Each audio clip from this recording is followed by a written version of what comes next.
salaamaaleykum jërëjëf président di la ndokkal bu baax ci sa présidence bi tey di ci am kontante di nuyu collègues yëpp di nuyu monsieur le ministre garde des Sceaux ak collaborateur am yëpp nga xam ne depuis fan yi yëpp semaine pratiquement ñoo ngi liggéey ci ñeent textes yi tey ñu nekk sur le dernier texte nga xam ne moom moo war a tëj session extraordinaire bi mooy la loi sur l'accès à l'information di wax ni dañu nekk à un moment historique loo xam ne jóge nañu ci en tout cas un régime ba nga xam ne c'était un régime de cachotterie, un régime d'opacité, un régime de maquillage à un régime de vérité, de transparence. Donc lu koy firndeel mooy projet de loi yu nga xam ne adopté nañ leen démb ak yu tey nga xam ne c'est des réformes législatives très majeures, importantes. La loi sur l'accès à l'information. Je me rappelle le 28 mars 2012, feu le regretté Mouhamadou Mbodj du Forum Civil moo ngi ko doon laaj Macky Sall bu Macky Sall toogee di ko naan maanaam xeex corruption dina nekk test ci nguuru Macky Sall malheureusement dañ ciy échoué parce que tey soo gisee loi sur l'accès à l'information pendant 12 ans moo ngi woon sur le tiroir. Il a fallu l'avènement du président de la République Bassirou Diomaye Faye avec le premier ministre Ousmane Sonko et cette majorité pour que cette loi-là puisse ñëw Assemblée nationale tey. Donc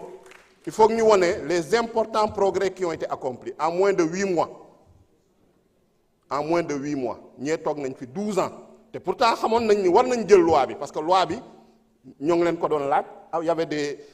soo xoolee charte africaine des droits de l'homme et des peuples à son article 9 il dit que toute personne a droit à l'information. Soo demee à l'article 8 de notre constitution depuis 2001 qui consacre le droit à l'information plurielle. Mais lu manqué woon mooy une loi spécifique ba nga xam ne mooy consacrer le droit d'accès à l'information. Alhamdulillah ba tey ñun am nañu chance fekkee ko pour mën ko adopter. Leneen li gis nañu également ay textes yoo xam ne ñoom ñoo ko jëloon en 2012 le code d'éthique dans la gestion des finances publiques mais mosuñu kaa appliquer ñun ñu ñëw di ko appliquer. Code d'éthique dans la gestion des finances publiques moom moo indi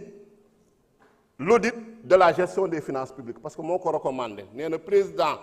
suñ ko falee mandat su amee mandat bu bees dafa war a def la situation des finances publiques. Malheureusement bu ñu defee situation des finances publiques boobu ñu gis ci ay loo xam ne mun naa ne catastrophe budgétaire la parce que ñoo ngi naan droit à l'information du grand public mais nous les parlementaires nous n'avons même pas droit à l'information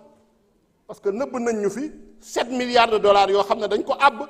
lépp ko mu doon bor ñu ko nar ko fay pendant des générations pendant plus de 25 ans ñu nëbbuñu ko en tant que parlementaire waxatuma nag le grand public te ñun ñoo waroon autoriser budget boobu mais yemuñu ci loolu ces mêmes personnes sans aucune vergogne ñu naan dañuy remettre en cause le rapport de la Cour des comptes et c'est extraordinaire te information boobu c'est une information fiable. Toutes les institutions crédibles confirment ko juste parce que dañu contre le premier ministre Ousmane Sonko ak le président Bassirou Diomaye Faye ñu bëgg a gëm la woon Sénégalais yi loolu dara du ci dëgg. Je pense que loolu tamit war nañ ci jël ay mesures monsieur le ministre de la justice parce que il y a beaucoup de désinformation ñoo xam ne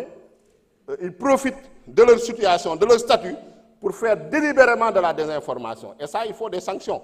parce que loolu tamit dafay niru genre sabotage day niru genre déstabilisation état donc loolu jar na ñu koy rappeler. Lu ci am solo mooy ñun lu ñu diggee woon ak askan wi mooy réforme ñu présenté démb ak tey ñoo ngi koy def président Bassirou Diomaye Faye waxoon na ni day supprimer HCCT ak conseil économique social et environnemental pourtant su xooloon rek camp politique am moo ko mënoon na ko arranger caser ay militants comme Macky Sall nu ko doon def mais supprimer na ko. Donc vraiment on est sur la bonne voie ñu leen di jaajëfal yéen ñëpp di leen féliciter chers collègues di féliciter également le président monsieur le ministre de la justice le gouvernement du premier ministre Ousmane Sonko di leen jaajëfal je vous remercie. jërëjëf. voilà jërëjëf merci beaucoup. jërëjëf kon may nga ñu 16 secondes yi kon ñu bindu woon ci wàllu honorable député yi jeex na ñu jox ministre de la justice garde des sceaux am na fanweeri minute pour tontu laaj yi fi jóg te honorable député yi jëbal ko bisimilah ministre de la justice garde des sceaux.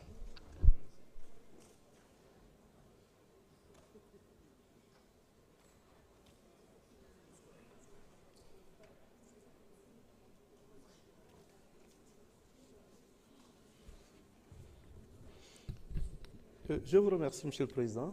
maa ngi lay sant si kàddu bi ma jox di la sargal itam si cër bi ñu la jox te mu jiitu d'ailleurs lii yëpp di la sant di la gërëm. Honorable député, mes chers collègues, nous arrivons au terme de ce marathon législatif qui donc pendant quelques jours nous a permis de voter des lois qui attestent de la volonté